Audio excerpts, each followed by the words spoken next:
Good morning, I'm Heather. Thanks so much for watching this morning. So, I listened to a few podcasts and videos this morning, and it was all about motivation and picking yourself up when you are feeling down or when you feel like you failed something. So, I figured I could open up discussion with you guys. A little while ago, I posted on Facebook, how do you keep yourself motivated and inspired? And since I'm not on a live video, I figured I would talk a little bit about what everyone else said and maybe throw some comments in there with myself. And you can start thinking about whether you relate to some of these or you have some additional comments. I'd love to hear from you. You can post your comments as we're talking or as you're listening in the comment section.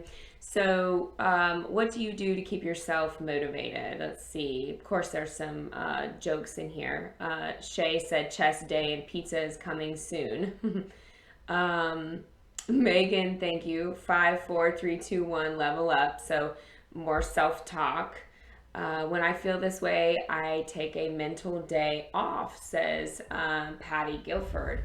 I actually agree with that. I think that if you don't have a regular time frame that you're spending every single week kind of refueling yourself as a self day, a self care day, that's exactly what you need. I don't know if you have done this exercise where you write down where am I at spiritually, where am I at personally, where am I at in my business, and where am I at in my finances, and then you rate it from 1 to 10, and you see kind of where you're spending more of your time and where you may be lacking or feeling empty, and then adjusting your week for that.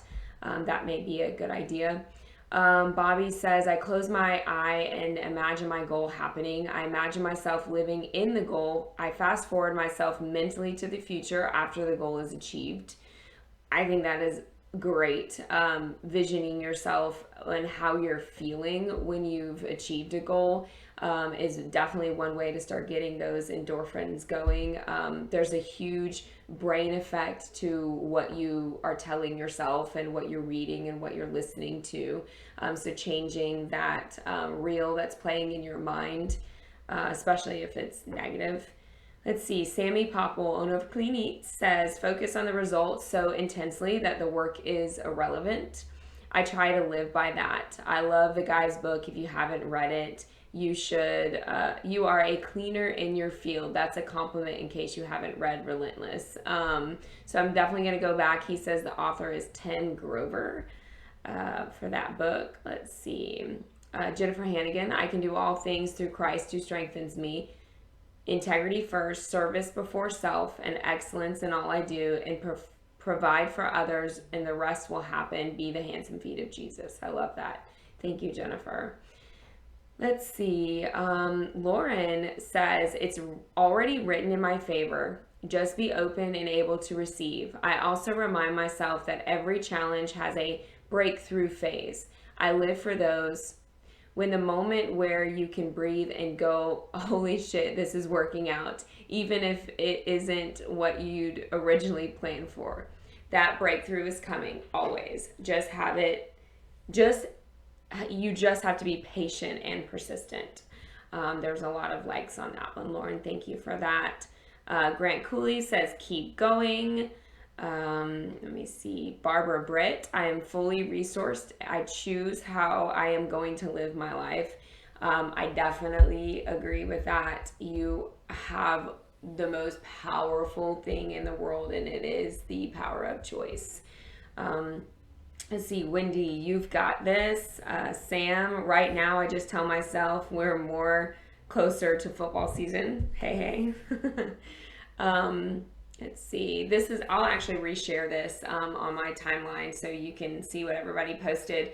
And of course, post away here because people do watch these videos and they love getting this kind of feedback. You never know what somebody is going through and what they need to hear today. So if you've got some good nuggets in there for getting you through bad days, or just what do you do every single morning to stay motivated, or how do you keep focused, definitely post them in the comments.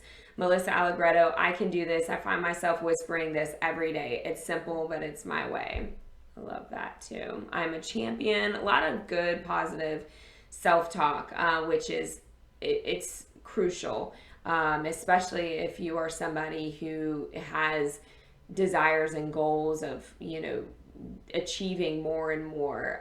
Oftentimes, life doesn't speak that to us. And so we have to find avenues, we have to find people and books and videos to constantly put that positive thought process in our minds. The real question is, what is the difference between motivation and inspiration? To me, motivation only lasts a few days, inspiration lasts a lifetime. That's Blake Woodham. Let's see, it's never failure, it's always an experience. So not looking at failures in a negative way. Daniel Tidwell, I remind myself that not a single soul is responsible for taking care of my family except me. And that's one thing that we brought up the other day. Liz Coker, I always have to remind myself I have two amazing children that watch my every move. I love taking my mental breaks as well, which I believe is extremely important. Then brush yourself off and keep pounding. These are so good, you guys. See, Dee Dee, yoga and meditation that always resets my mind, body, and spirit. Absolutely. I'm going to tag you in this video, Dee Dee, so you can post some of those videos that you watch for those that aren't in any kind of yoga class or haven't experienced meditation yet. Damien Callier, no motivation needed when you live an inspired life. 3 questions I constantly ask myself. What do I want? Why do I want it? Who do I need to become to have it? Then get emotionally connected to it, and no motivation needed. Oh, Jason, Roll Tide. Oh, there's pictures in here of dreams, Teslas. There's so much on here, y'all. Thank you so much for watching. I hope that you have found some inspiration today. Read the comments. I'll share that video as well. And please post your comments. We would love to hear from you. See you tomorrow.